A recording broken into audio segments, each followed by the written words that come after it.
ever walk into a bank asking for funding for your startup, the branch manager's look is always the same. A mix of I don't understand what you are selling and why you don't just get a normal job. Banks don't finance startups. Not because they are evil, but because that's simply not their business. Today we will explore why this happens, why banks and startups don't speak the same language, and which alternative exists. Thus, subscribe to the channel and let's dive in.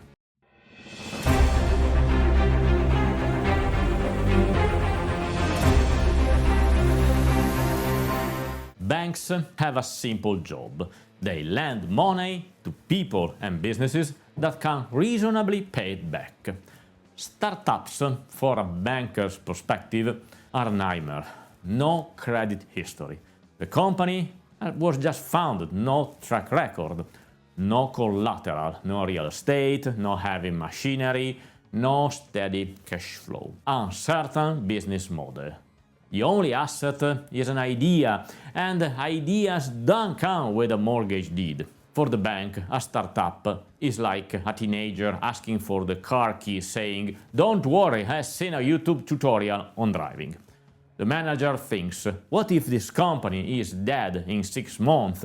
How do I get my money back? And honestly, that's a fair point. Banks are not there to gamble on the future. They are there to protect depositors' money. Traditional businesses, bars, workshop, small manufacturers, often get loans without major issues. They have tangible assets, invoices, recurring customers. Startups, on the other hand, show up with hockey stick charts, sum slides, and often 3-year loss forecast. For a banker, that's a nonsense.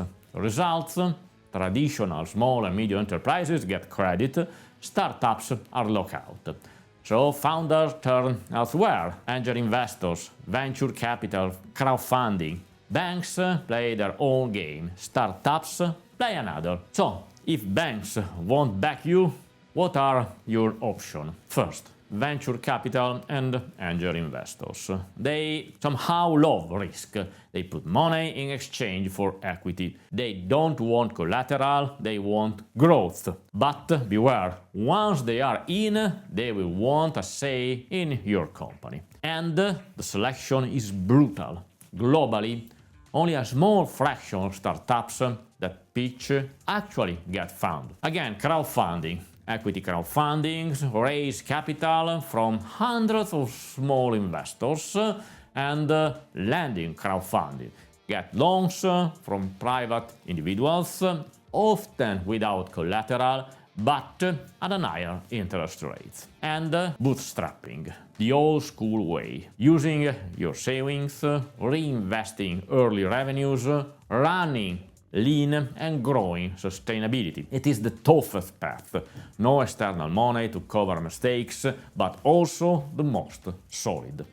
It forces you to know your business, your customers, and build something that stands on its own. And again, the best part, you don't need to convince bankers or investors. The only person you need to convince is yourself.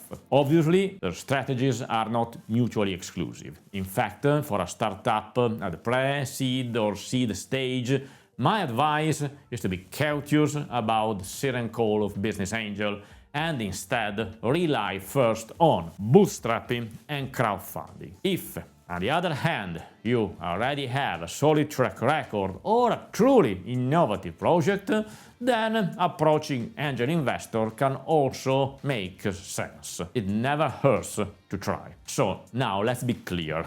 Banks are not evil. They just do their job. Their mission is to lend money with guarantees and predictable cash flows. It is not their role to take bets on the future of ideas. That's what investors are for. The stake is walking into a bank expecting to be treated like a solid, established business. A startup isn't one and shouldn't pretend to be. Now, as a conclusion, banks don't finance startups because they can't assess them with traditional criteria. The alternatives are there: venture capital, angels, crowdfunding, and bootstrapping. Each comes with trade-offs, but at least they are designed for high-risk ventures. Moral: don't get mad if the bank says no. It is not personal. They are just being consistent with their job. Their role is to protect depositors. Yours is to find people willing to bet on the future. And remember, if a bank turns you down, you are in good company. They say no to many businesses that are now worth billions. So, if you enjoyed this video, subscribe to the channel, hit like, and tell me, have you ever tried asking a bank for a loan for your startup? See you next week!